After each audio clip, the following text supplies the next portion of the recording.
On this edition of the Watchmen Brief, we talk about a generational leadership shift, not necessarily in the way you're thinking, but very revolutionary nonetheless. CJ Konstantinos steps onto the Watchmen Brief. Stick around.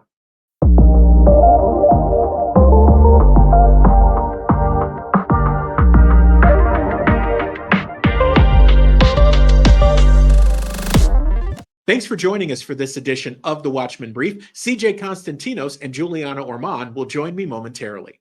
Today's episode is brought to you by Watchmen Action, equipping the church to engage the culture, empowering activists to do what they need to do on the issues that matter to them most. Trainings are starting to get booked now. We have some really exciting announcements on speakers and tour travel coming soon. Keep up on all things Watchmen Action at our website, watchmenaction.org. That's WatchMen Action.org. The show is also brought to you by Sherlock Market Research. Is it a gold mine or a landmine? You probably want to know when it comes to your business and your revenue. Sherlock can help you out with that with great research, PR, and behavioral marketing. For more information, just go to investinanswers.com. The show is also brought to you by Now Get Prepared. You know what's coming. You know emergencies always happen. What you need to do next is get prepared.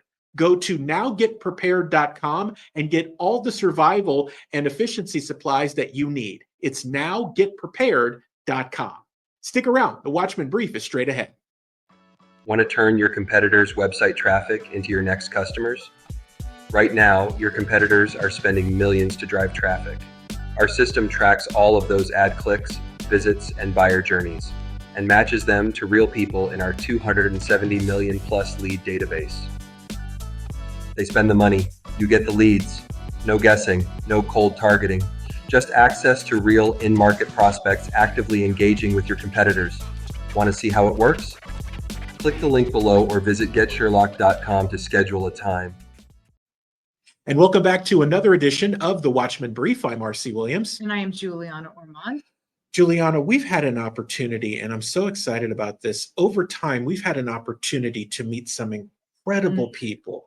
And we talk a lot on this show and in our publications about the generational leadership shift and how it has very little to do with age, but more about mindset. And some of the stuff that we've been blessed to see is nothing short of amazing. So we had to get our good friend, CJ Konstantinos, onto the Watchmen Brief. Welcome, sir. Hello. Thank you guys for having me. It's great to be here.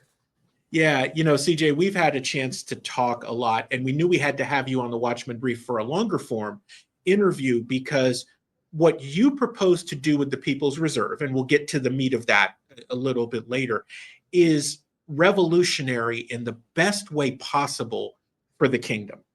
Yeah. So for the sake of our audience, there's going to be some explaining in this episode because we want to set the framework for why what you're doing is so important and how many people it's going to help because you're moving at such a rapid clip. So let's start here.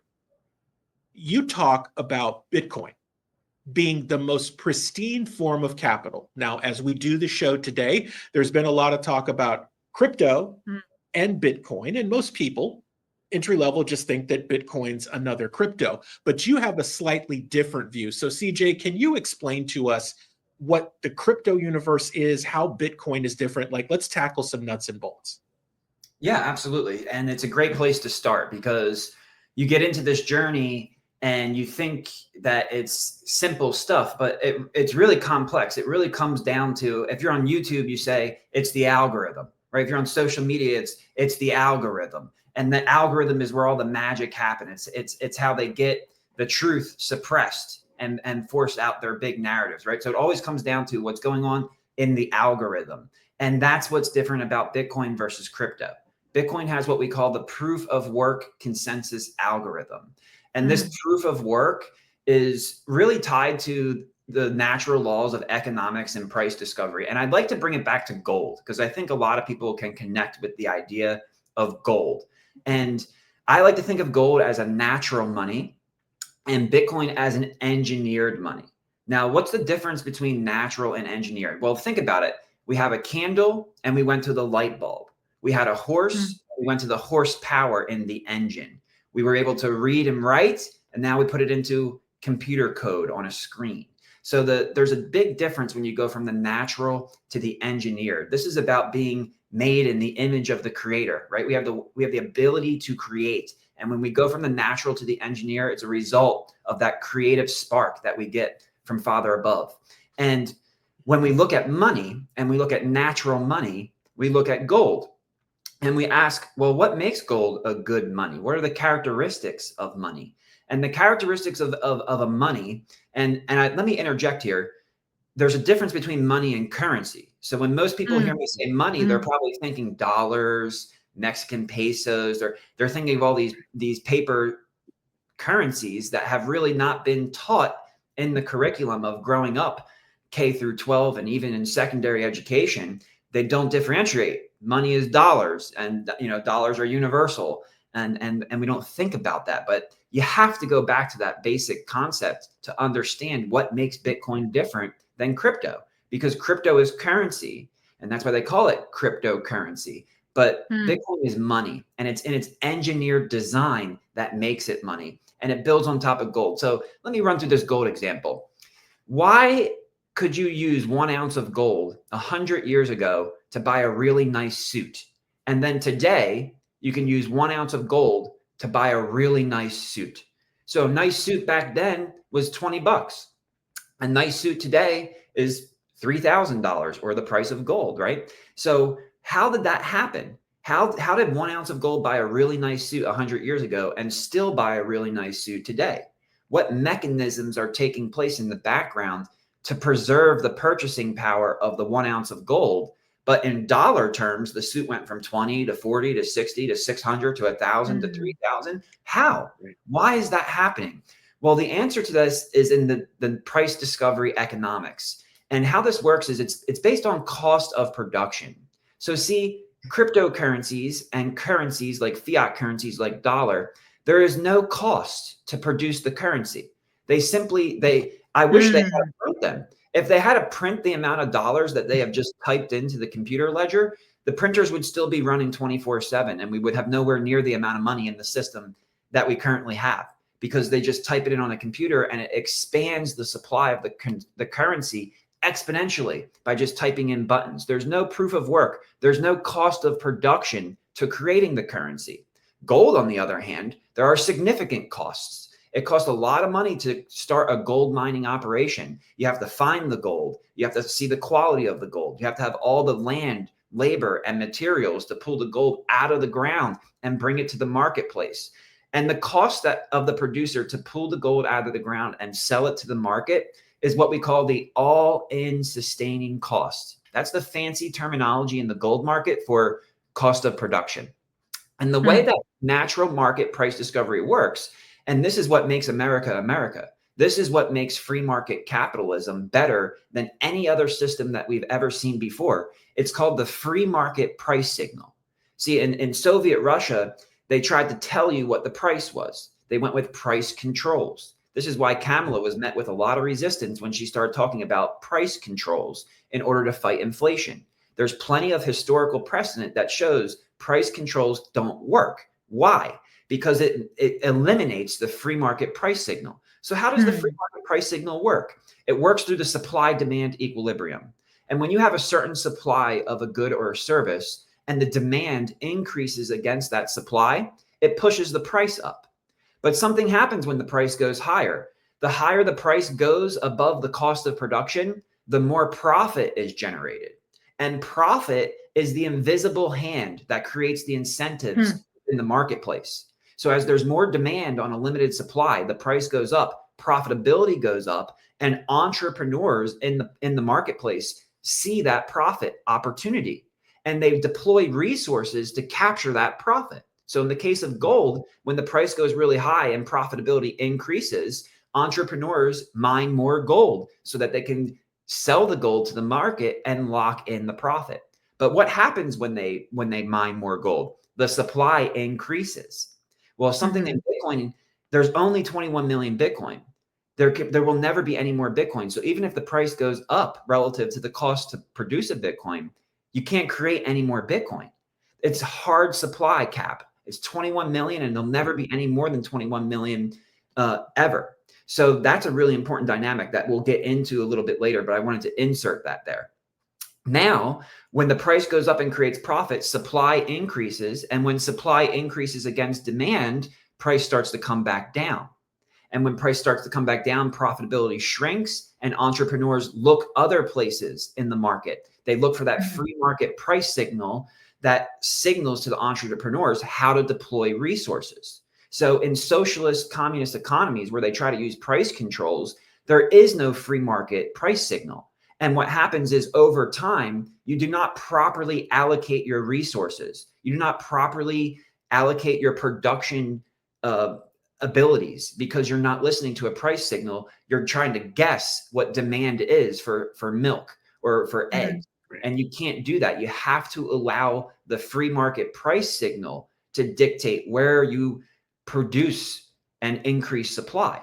So with that being said, I think it's really important that the light bulb kind of goes off and you go, whoa, never really thought of it that way. Didn't realize that when I go to the grocery store, yeah, you know what? It's not like eBay. I don't type my bid in for what I want to pay for that good or service.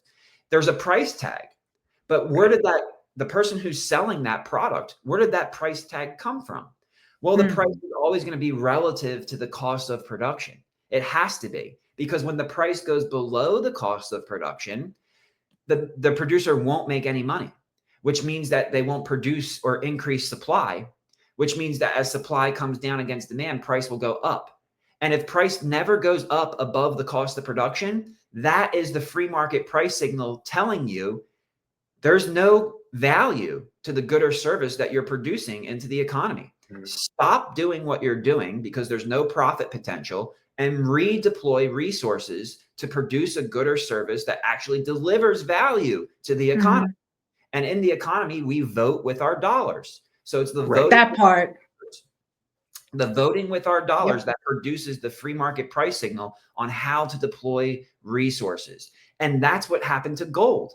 The price, as the government continued to print currency units just to create currency out of thin air with no proof of work and no cost, the more circulating currency units there are in the economy, the less purchasing power each unit has. So what happens is the cost of production goes up because the gold miner who has to pay for land, labor, and materials over time has to keep paying more and more and more. His cost of production continues to go up. So he must ask for a higher and higher price. So gold, the purchasing power of gold has been protected through time because the cost to produce an ounce of gold 100 years ago might have been $15, and he could sell it to the market at 20, and 20 could buy a beautiful suit. But now the cost of production of gold is upward in the 2000s, so he has to ask 3,000 for it. But there's no increase in purchasing power. It's preserving your purchasing power.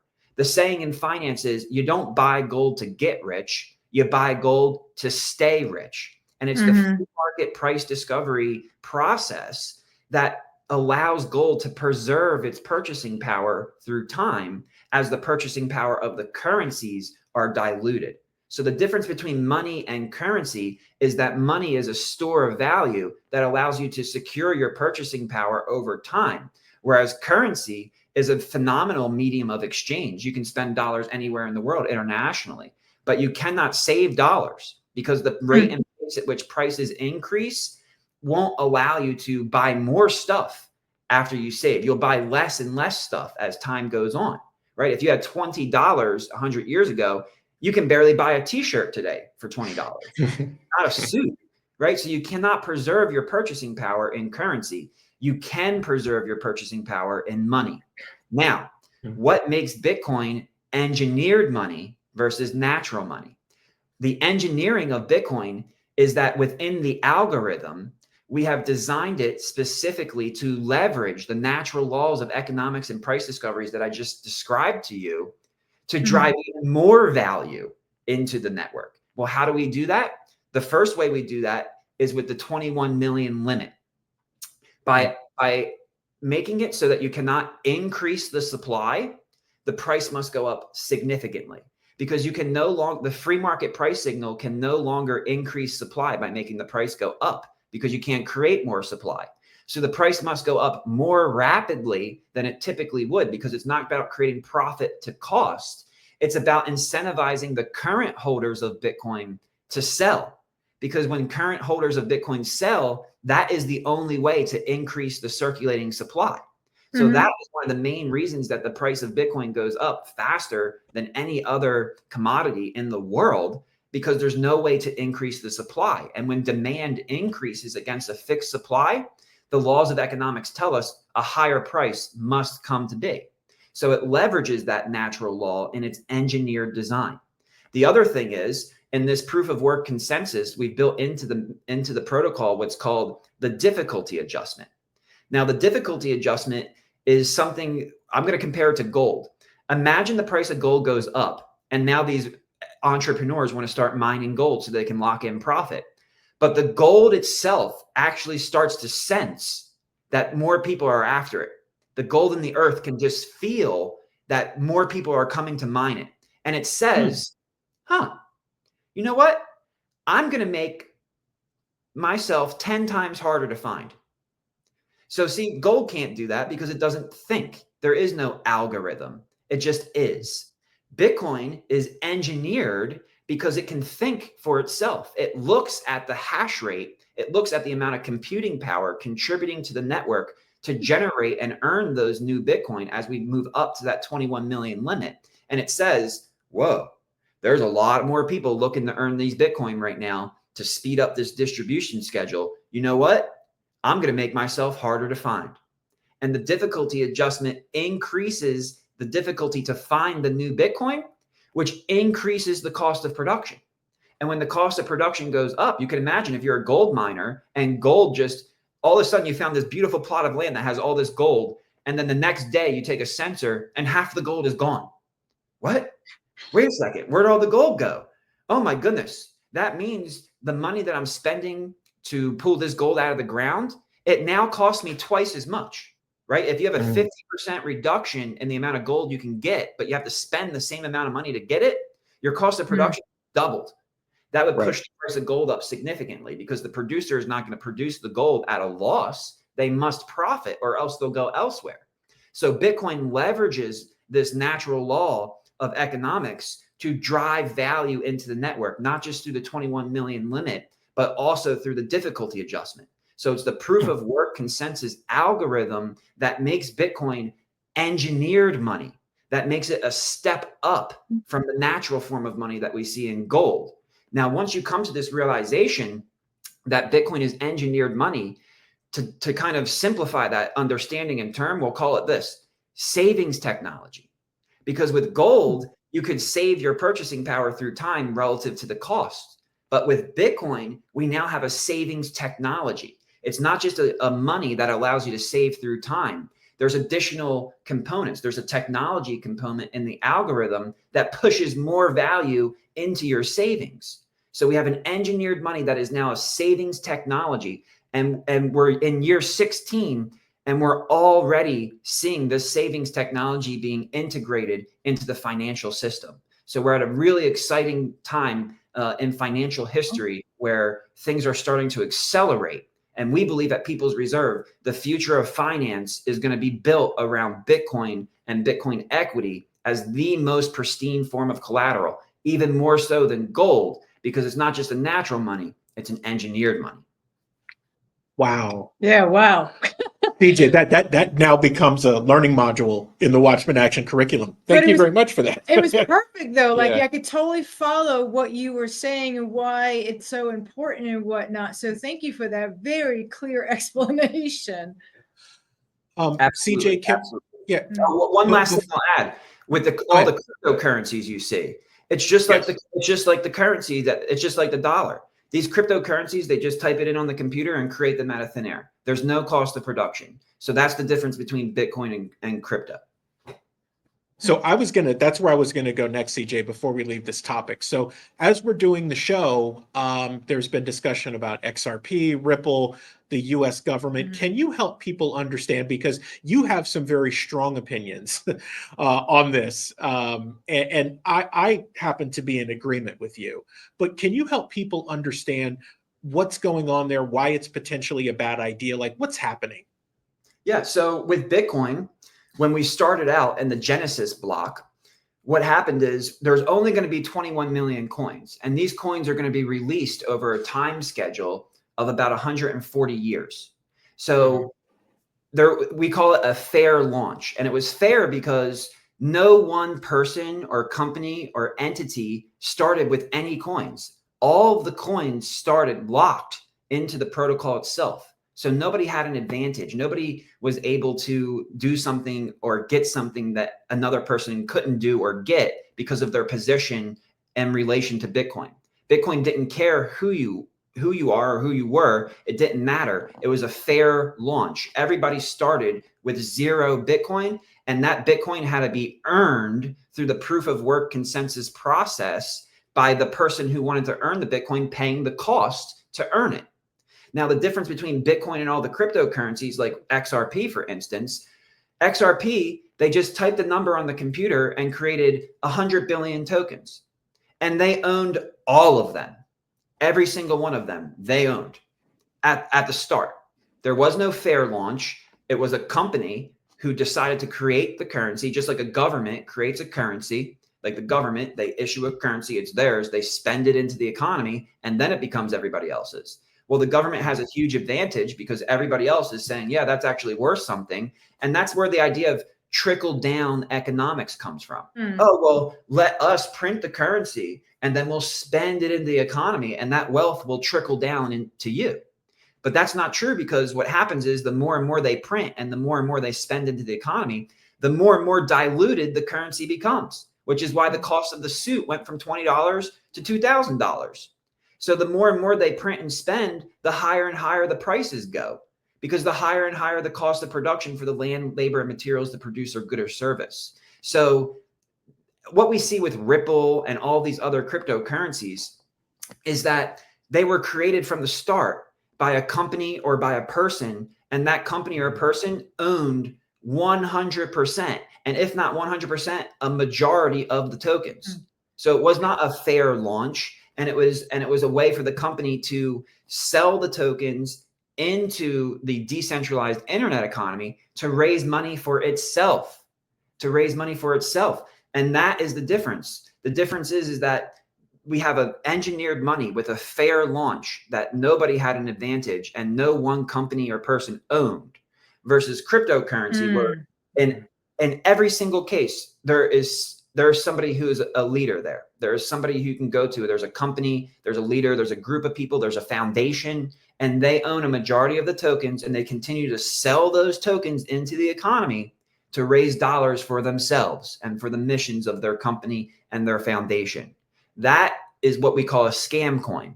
So any type of cryptocurrency that says it's competing with Bitcoin is a scam, and you should stay as far away from it as you possibly can. You will not get any value from it. And any value you do get from it will be from speculative demand. It will be in the form of a bubble. You'll see the price go up and come way down and go up and come way down. But you know what the price of that token will do? Maybe it goes up in dollars, but I'll give it for everybody watching. Here's what you do. Look at the prices of things in Bitcoin. Just like you should look at the prices of things in gold, right? If you want to know how much something costs or how much something's worth, compare it to gold, not to dollars, right? Your single family home might have gone from 250,000 to 500,000. And you're like, whoa, this is fantastic. I doubled the value of my home. Yeah, but how much gold can you get for it? How much oil can you get for it? How much Bitcoin can you get for it? Do not measure. Imagine if you were a builder and you had a ruler and you're making measurements to build your property. And every single day, the size of 1 inch changes. Today it's this big, the next day it's this big, the next day it's this big, the next day it's this big, next day it's this big. You could never accomplish anything because you're trying to use a form of measurement that isn't there. It just keeps changing. There's no way to figure it out. That's what happens when you look at things in the prices of dollars and currencies. The prices continuously shift and continuously change because the size of the ruler is changing. The circular supply of those currencies is going up and going down, depending on the monetary and fiscal policies of the government. But when you use something like gold or oil or Bitcoin, now you can start to see the real value trend of your property, the real value trend of the assets that you own. And unfortunately, although in nominal terms or in currency terms, it looks like the value of things is going up, in real terms, the value of things are going down. And that's the problem that Bitcoin solves. The problem that Bitcoin solves is now you can successfully store your value through time with savings technology rather than trying to save with currency, which only allows you to buy less and less. What's the point of saving? The point of saving is that you can buy more and more, not less and less. And that's the real difference between a cryptocurrency that is issued by a centralized entity versus a decentralized engineered money that we see in Bitcoin. Wow.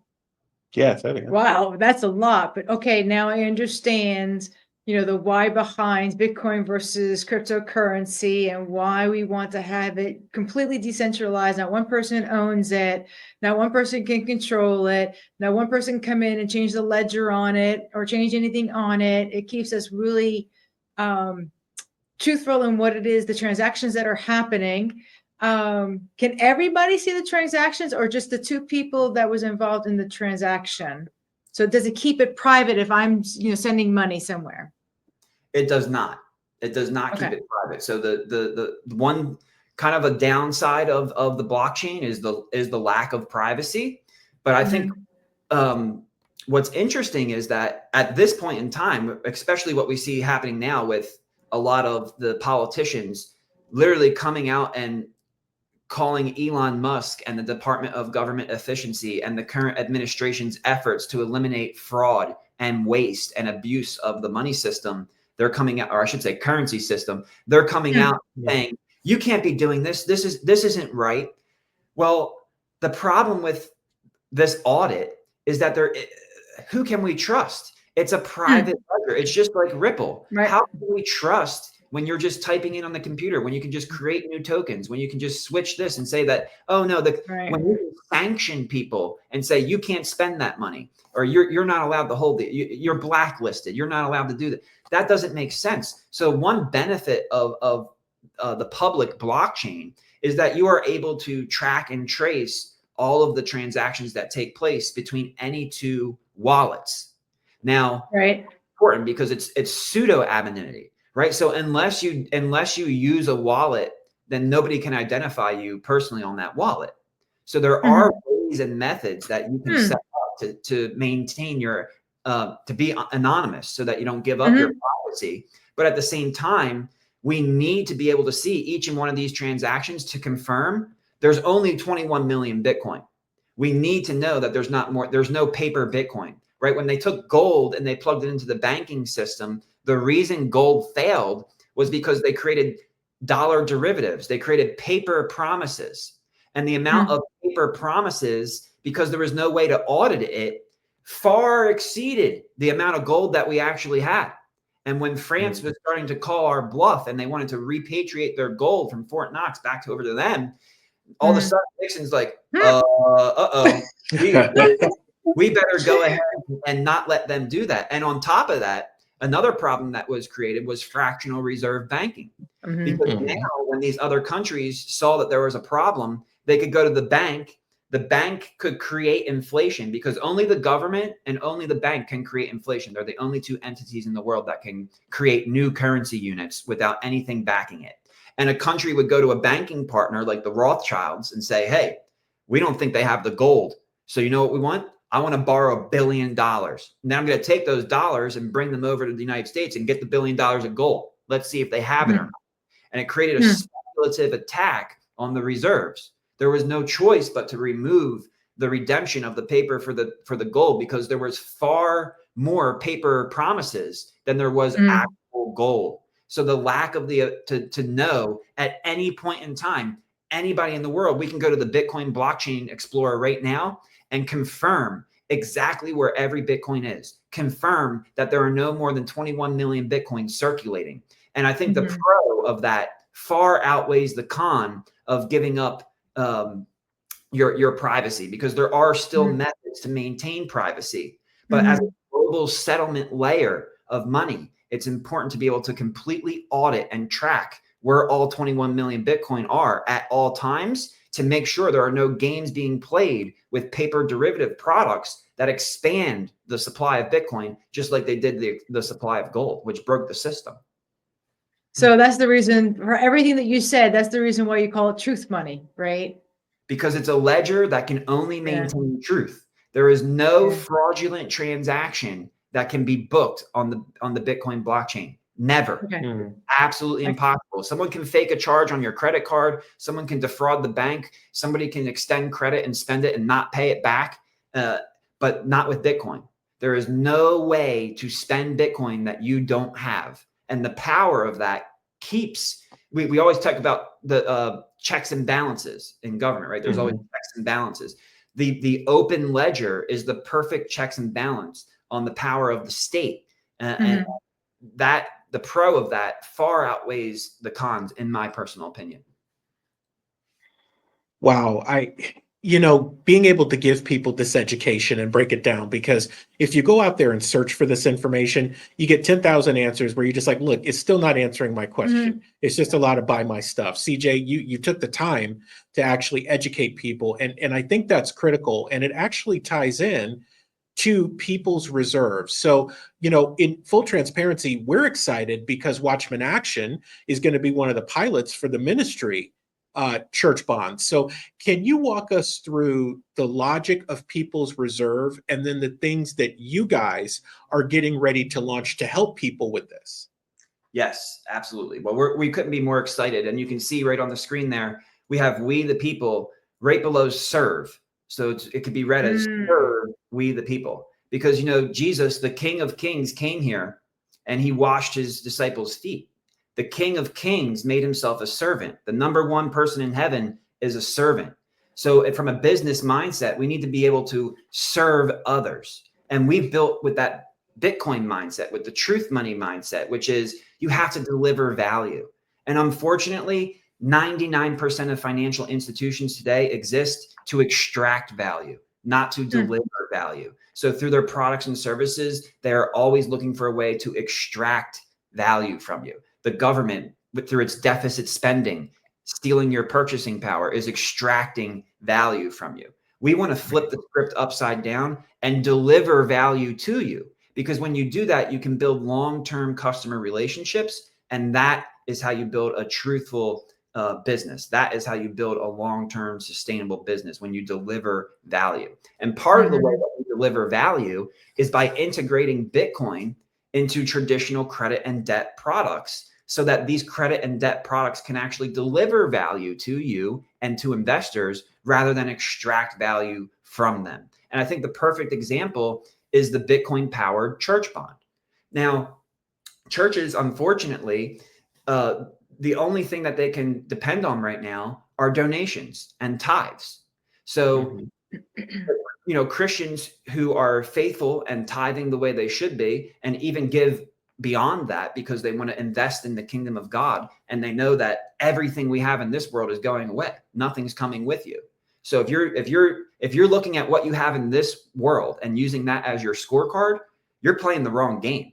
Because when you die and you go up there and you see the Lord face to face, he's not going to be looking at a scorecard about what you had here on earth. He's got a completely different scorecard. And on that scorecard are souls. On that scorecard are the works that the Holy Spirit can complete through you. So if you're not focused on that game, you're playing the wrong game. And at People's Reserve, we want to make sure that we empower you to be playing the right game. Well, how do we do that? By creating a new product that allows investment in the kingdom of God. Yes, we're going to tithe. Yes, we're going to continue to donate beyond our tithes, because the blessing that you get from that is more than anything you can get on a return on investment. If we know how to give good gifts, how much better gifts does the Father give? We want to give as much as we can. But you know what? There's some money that I can't give. There's some money that the Lord is blessing me with that I need for my family, that I need for my retirement, that I need for the type of planning that I want to plan and for my business. So I have to invest, because if I don't invest, I'm never going to get to a position where I can help other people to come and know the Lord Jesus Christ. So how can we do this? How can we make it so that, yes, I'm tithing to the church. Yes, I'm donating to the nonprofits that I believe are doing the work of the Lord, looking after the orphans and the widows and doing everything the Lord instructed us to do. But why do I have to take a portion of my money that I need for my retirement and my family and my safety net? And why do I have to invest that in companies that put kids in sweatshops? Why do I have to invest that in companies that create missiles and bombs and kill people? Why do I have to invest that into sectors that go against my core beliefs and promote DEI and LGBTQ XYZ 1, 2, 3? Why do I have to support these things to try to get ahead? Because I'm being forced to invest. I can't save my currency, so now I got to invest it. So we solved that problem with Bitcoin. Now you can save. But now with the church bond powered by Bitcoin, you can also invest in the kingdom of God. We want to make the church investable. We want to bring the word of God to the four corners of the earth. And we can do that by allowing people who want to invest in the kingdom of God the ability to use a product that enables that investing. And with the Bitcoin powered church bond, here's a quick example. Let's say a church wants to build an orphanage and they want to raise $1 million to build the orphanage. Okay, well, right now, the only thing they can do is talk about it every week, encourage people to donate beyond just tithing, and to just wait until they build up this pile of capital that they can deploy into building the orphanage. And thankfully, we've had very faithful people do that and do it successfully. But I think we're going to see an acceleration. Right now, thank God, we're seeing the people of the United States wake up. We don't want to be the silent majority anymore. We want to speak up. We want to be loud. We want to be heard. And we want to make sure we do things the right way, especially with our children. And we want to make sure that we invest the right way and not empower all of these companies who paid the politicians to control us. So we can now take our money and invest in this church bond. And the church, let's say the church, they raise the $1 million that they sell in the church bond. What happens is $800,000 goes to the church. $200,000 goes directly into Bitcoin. And now Bitcoin as a savings technology over time with a 10-year compounding annual growth rate of 60%, Bitcoin will grow that value just like gold would grow that value. Bitcoin just grows it faster because of its design, its engineered design. And over time, Bitcoin will make up for the principal plus interest that's owed by the church. So in the meantime, instead of the church issuing a mortgage or some type of other traditional debt product, or just waiting a longer period of time through a donations campaign, they will now be able to get investors who want to build this orphanage to do the work of the Lord. But they're now going to get a return on their investment because the church bond is going out at 8%. Well, the best rate you can get from the government is 4.5%. So you're getting almost double the rate that you would get, which creates cash flow. And cash flow is extremely important. We trade our time and energy at our job to create cash flow because it's the cash flow how we pay our bills. Well, now I don't need to invest in the sweatshops and the missiles and bombs. I can invest in the orphanage and create cash flow.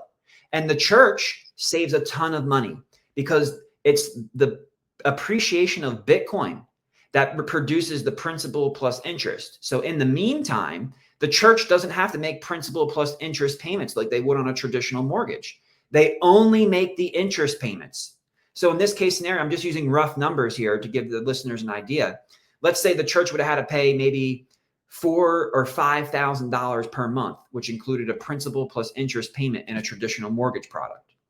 In the church bond powered by Bitcoin, the church only pays interest, which means they'll probably pay around $1,500 per month. They will not have to pay the other $4,000 or $3,500 in principal because it's the price appreciation of Bitcoin being held as collateral in the bond that over time produces the return of principal plus any remaining interest.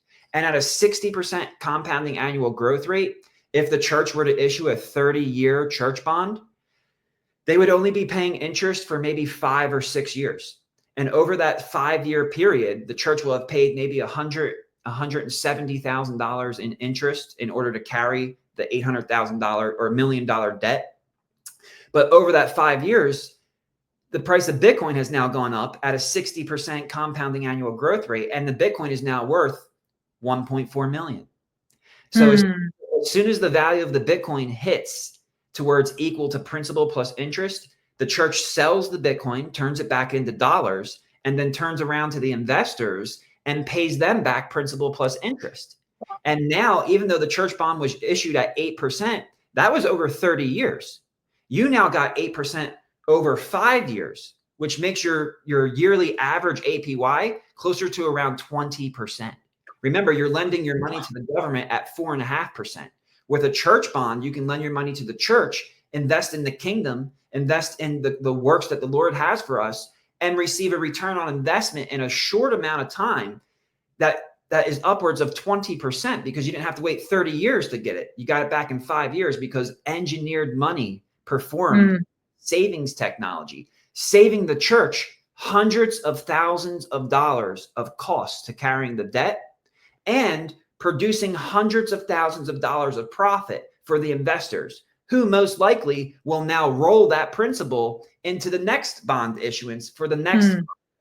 This tool I couldn't be more excited about, because it makes the church, it makes the expansion of the kingdom of God investable, and it reduces the burden of that investment from the church, puts the burden on back of the savings technology, and then allows the church to accomplish its mission, which is to preach the gospel, to expand the kingdom, and to make sure that our kids are being taught from a young age to be raised up in the way, so that when they get older, they don't depart from it. It's amazing that a financial instrument can bring about these things. And if Lord willing, if it be his will, we will see this grow exponentially in the United States and worldwide, so that churches can get access to investments and liquidity that they never had access to before. And with that purchasing power, they will go and accomplish their calling. CJ, I so appreciate you. I can't even begin to tell you how much love I have for you, for what you've done, for, stepping up and doing your calling and creating a product that the church can really use to do the things that we're capable of doing. I keep saying, when Jesus was walking the planet, the government didn't take care of the people took care of the people. Now you're empowering them to take care of one another, to do the things that we deem important to be done in our communities. We don't need the government to come in and do these things. We, the people, can say, okay, we're going to do this thing over here, this project. Who's behind me, right? And get you guys involved. And all of a sudden, we can take care of what we need to have done in our community.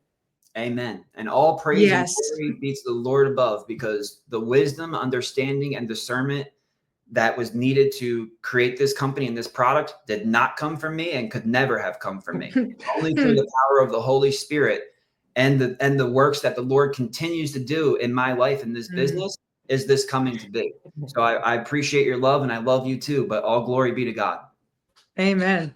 So CJ, and on that, it's so amazing. In the last episode of the Watchmen Brief, we had Bevelyn Beatty Williams on. She got a pardon from President Trump. And one of the things we talked about in that episode was revival. And in our relationship, the thing that we agreed on in this generational leadership shift was that for revival to happen, one of the big things that had to happen for the church is it had to get serious about the Father's business.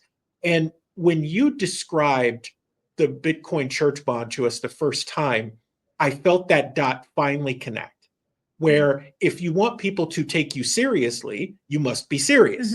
If you want the Father in it, you've got to be about his business. And the church bond really represents that. Your description of that allows people to now say, this isn't some joke or black hole or the building fund. This is real, tangible, deliverable, and I want to continue to invest, not even for a cash return to me, but to see the church's level of responsibility and forward thinking. I want to keep that money working so we can build 100 orphanages or 1,000 of them, or we can teach millions of people versus just thousands of people.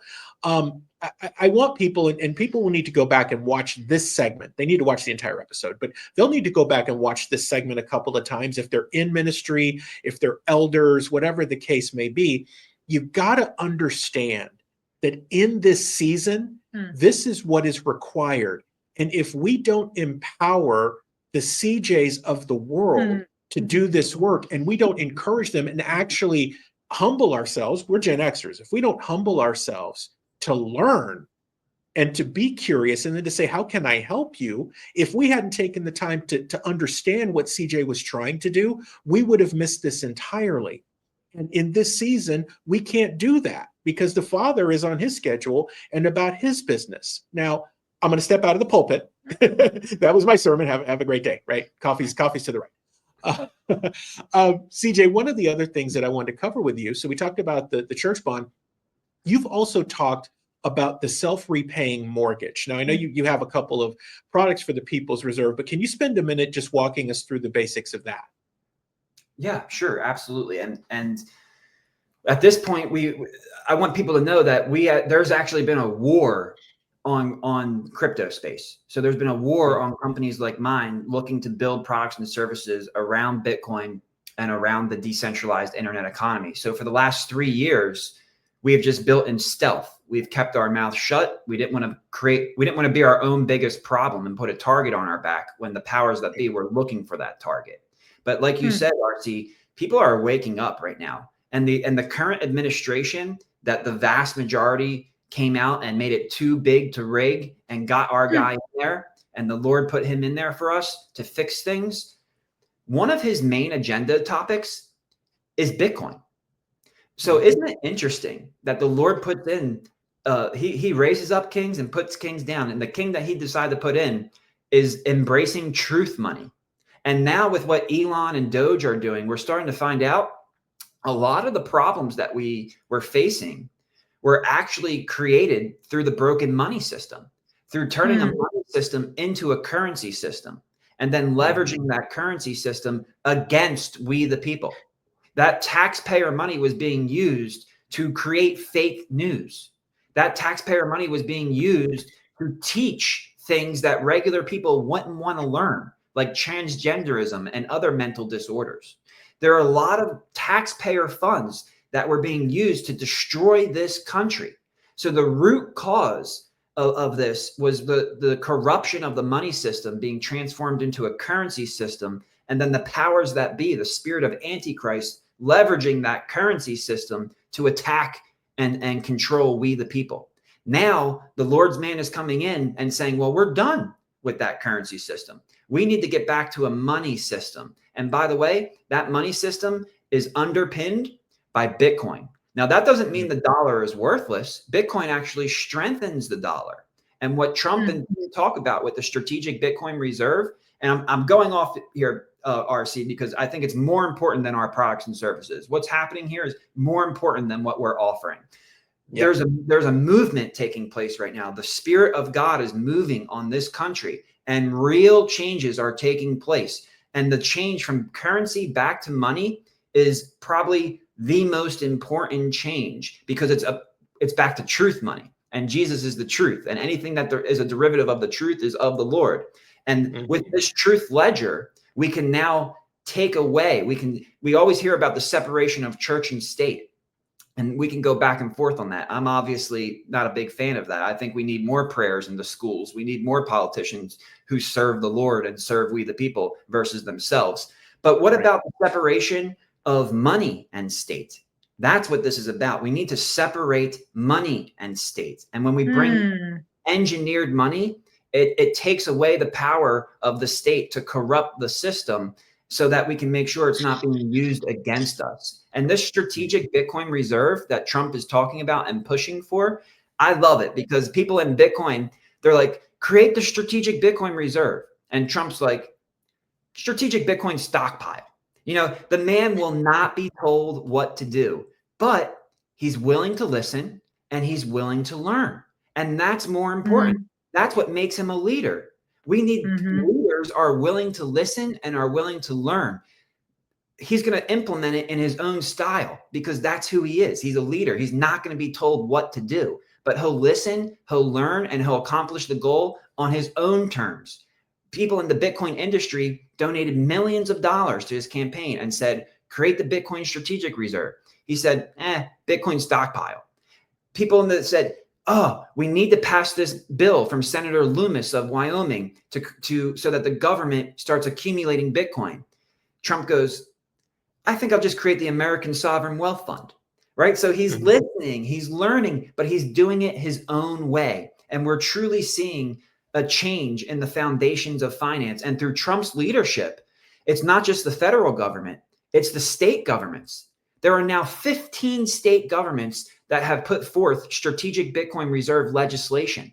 And that is moving forward at a rapid pace. So we are seeing the integration, the financialization, and the monetization of Bitcoin take place at the same time that the Trump administration is weeding out all of the fraud and corruption and abuse that we saw from the currency system. These things are happening at the same time. That's how you know God is in it. Man could not manage this much all at once. So with that being said, because that was more important than what we offer at People's Reserve, there are a few more products and services that we offer to empower we the people. And what we've shared thus far is, and we feel comfortable now, right? Because there's no more war on crypto. There's no more war. We don't have to pay our lawyers to defend us from an attack that might come. So now we can take that cost and put it into innovation.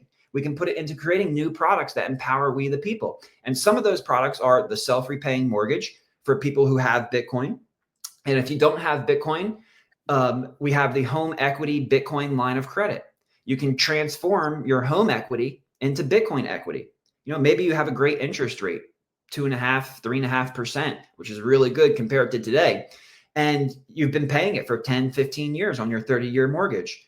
But the value of your house, just like the value of gold, because your house is now a basket of commodities, right? Gold is a single commodity, but a house is concrete, copper, wood, shingles, it's a basket of commodities. And that basket of commodities will protect your purchasing power, just like gold protects your purchasing power over time, but it's not engineered. So it's not the best way to protect your purchasing power. So transform that home equity with a home equity Bitcoin line of credit into Bitcoin equity. So you can pull out that trapped equity in your house. Maybe you bought your house, it's worth 250. Now it's worth 500. But the bank wants you to borrow against your house and pay them a liability, and you don't really get it. You have to reinvest that into a business or some kind of cash flow opportunity. There's a lot of risk there. But now you can pull out your home equity and put it into Bitcoin and let Bitcoin compound its growth the way it was engineered and designed to do as a savings technology. This is going to get you ahead. This is going to give you more purchasing power to turn around and make an investment in the local church bond. So these are the types of products that we're building. And if you don't have any Bitcoin at all, we have the Bitcoin powered mortgage. Maybe you don't have a Bitcoin or a house. Well, get a Bitcoin powered mortgage. You want to buy a house that's worth 500,000? You come to us, we will lend to you 650,000. So you can buy the $500,000 house, but you also will be buying $150,000 worth of Bitcoin, which will then become part of the contract being held as collateral so that it grows along with you. So we have these mortgage and real estate products, no matter where you are in your journey of discovering the differences between currency and money. And if you've been a responsible saver for a very long time, then you can use the self-repaying mortgage, which is going to get you access to interest rates that nobody else in the marketplace can offer. And you say, well, how can you offer those low interest rates? Well, because when Bitcoin becomes a collateral component to the contract, it reduces the risk of the lender. Right now, when a bank writes a mortgage to somebody, the bank doesn't even hold the mortgage on their book. They package the mortgage together with a whole bunch of other mortgages and they sell it to the market. They sell it to the pension plans. They sell it off to, I'm sorry, it's true, but they sell it off to the suckers because there's so much risk in the debt, because not only is the debt being paid at an interest rate that is lower than the rise in prices. So you're not gaining any purchasing power by owning the debt at all. But at the same time, the default risk and the foreclosure risk in the product, sometimes it could take 18 months, up to 18 months to foreclose on a property. So God forbid somebody gets into a situation where they have to default on their mortgage, they lost their job or the business failed or whatever the reason is. The bank doesn't want to hold that on their book because it could take 18 months to foreclose on that property. And that includes legal fees, court costs, and a whole bunch of other hidden costs. And they end up losing money on writing the loan. Even though they can create the money out of thin air, they still lose money on writing the loan. So they package it together and sell it to the police and firefighter and EMT and teacher pensions, who the people who are managing those don't really care because they don't get paid on whether or not the product is successful or not. They get paid a commission, just like the bank. The bank gets paid a commission. It's all about extracting value from you. People's Reserve feels that if you took a self-repaying mortgage or a home equity Bitcoin line of credit or a Bitcoin powered mortgage and you package that together and then you sell that to the pensions, well, you know what? Your teachers aren't going to feel like babysitters anymore because their retirement is going to pay for what they need to do. And the police, they're not going to be afraid to uphold the law and fight crime, because why am I going to go risk my life when I don't even have an opportunity for a good retirement? You know what? I'll clock in and clock out. And if I see that person doing something over there, unless someone calls about it, I'm not interested. So if you want a safer society, pay the police to enforce the law. If you want smarter children and education results that go up instead of down, don't pay your teachers like they're babysitters. So the foundations of finance are what formulate the incentives within our society. And when the incentive system is broken, society itself breaks down. So our products are more than just generating cash flow and enabling we the people. It's about creating a stronger financial foundation that a good, strong, healthy economy and society can be built on top of, where we see Christian ideology coming forth because it's not being suppressed by the lack of incentive for people who are in the economy doing important jobs. It's all connected. It really is. It truly is. And the foundations of finance are now shifting. I have never been as excited as I am right now. Ever since I was growing up, I never really had too much hope. But with the incoming administration and seeing what the Lord is doing and seeing how he's raising people up, now for the first time, I have hope that we are going to escape the slavery of this currency system and transform and shift back into a money system that empowers we the people, that leads to a much better standard of living and quality of life for everybody. Wow.